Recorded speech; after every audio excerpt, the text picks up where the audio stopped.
ఈ సినిమా మొదలయ్యేటప్పుడే నేను మొక్కునున్నాను. అద్భుతంగా సినిమా జరిగితే ఖచ్చితంగా వచ్చి దేవుడు ఆశీర్వాదం తీసుకుంటానని చెప్పేసి.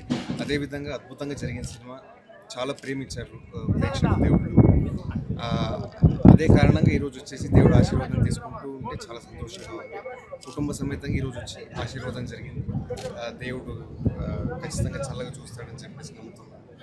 ఇంకొక 2 వారాల్లోనే నా నెక్స్ట్ సినిమా ఏదని చెప్పేసి ప్రకటించబోతున్నాను. ప్రేక్షకుల ఆదరణ, ఆ అభిమానము, వాళ్ళ ప్రేమ అలాగే కొనసాగాలని కోరుకుంటున్నాను.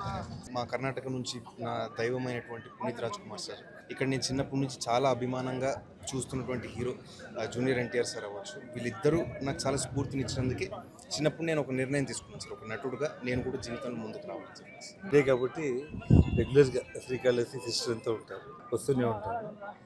బాబు సినిమా విషయంలో కూడా ప్రజలు ఆదరించినారు. తను చిన్నప్పటి నుంచి కూడా ఒక కళాకారుడే, నటుడు అవ్వాలనే తన కోరిక నెరవేరింది. ప్రజలు కూడా ఆశీర్వదించినారు కాబట్టి అందరూ వచ్చి భగవంతుడి ఆశీర్వాదం తీసుకున్నారు. ఇట్లా మనవడికి పుట్టింటికలు కూడా ఈరోజు తీయడం జరిగింది.